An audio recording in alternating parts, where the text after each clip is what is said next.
வணக்கம். கூத்தர்களே வணக்கம். நான் கலைஞன். எனக்கு சாதி இல்லை. நான் வணங்குவது கலையைத்தான். நான் பேசத்தான் வந்தேன். என் மூத்த சகோதரர்கள் இங்கே இருப்பதை பார்த்ததும் அந்த கலையில் நான் கலந்து கொள்ள வேண்டும் என்ற உள்ளுணர்வு. நான் கலைஞன் தானே. பேச அழைத்த என்னை அவர்கள் பாட அழைக்கவில்லை. இருந்தாலும் பாட வேண்டும் என்ற எண்ணத்தை இந்த பறை எனக்குள் ஏற்படுத்திவிட்டது.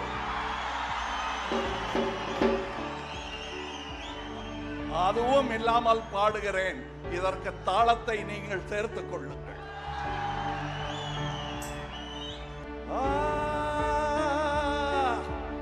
சங்கரனோ அயனோ எவரொருவரும் இல்லாத ஊர், பொன்மெய்த ஊர், நம்மக ஒளியே பகலவனாய் ஒளிவு விழும் ஊர்,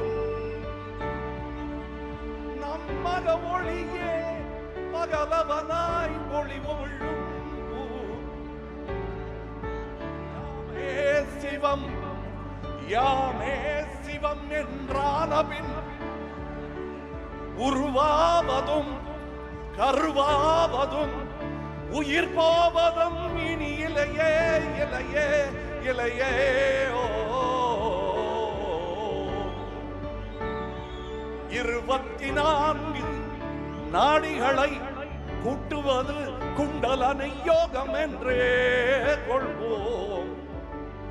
நல்லவராய் தினம் வாழுவதும் யோகம் என்றே சொல்வோம். உயிர் செய்யும் சாமி சாதிக்கொரு நீதியென செய்யும் என்று நீ நம்பலாமோ சோதரா? ஓ சோதரா,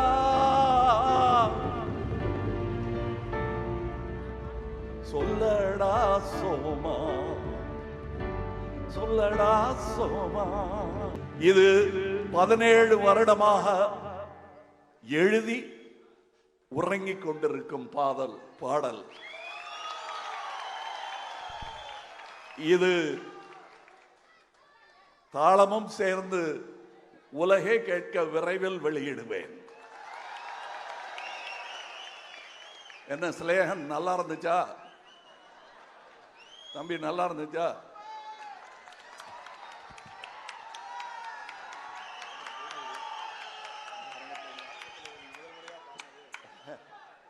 இது முதல் முறையா? இது அனைவருக்குமான பரிசு. வேற ஒன்றும் இல்லைங்க. இப்போ புறப்படும் போது என்ன பரிசு வாங்கலாம்? அவர் அன்போட வந்தாரு. அவர் அன்போட வந்த போது நான் சொன்னது உங்களுக்கு எல்லாம் சொல்லிட்டாரு. எனக்கு இந்த பொன்னாடையெல்லாம் வேண்டாம், என்னை அரவணைத்துக் கொள்ளுங்கள். நான் அவரை அரவணைச்சு பார்த்தது முதுகுல என்ன இருக்குன்னு பார்க்க இல்லை. அவரு என்ன அப்படி பார்க்கல. அவருக்கு எத்தனை தழும்பு இருக்கு இங்கேங்கிறத பார்த்தேன். நிறைய இருக்கு. எனக்கும் தான். அவருக்கு நான் பரிசு இது கொடுத்தா போதும்.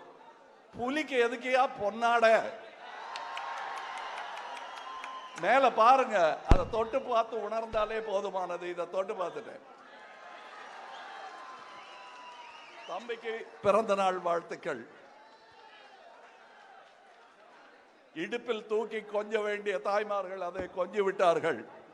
இந்த நீல குழந்தைக்கு இன்று பிறந்த நாள் வாழ்த்துக்கள்.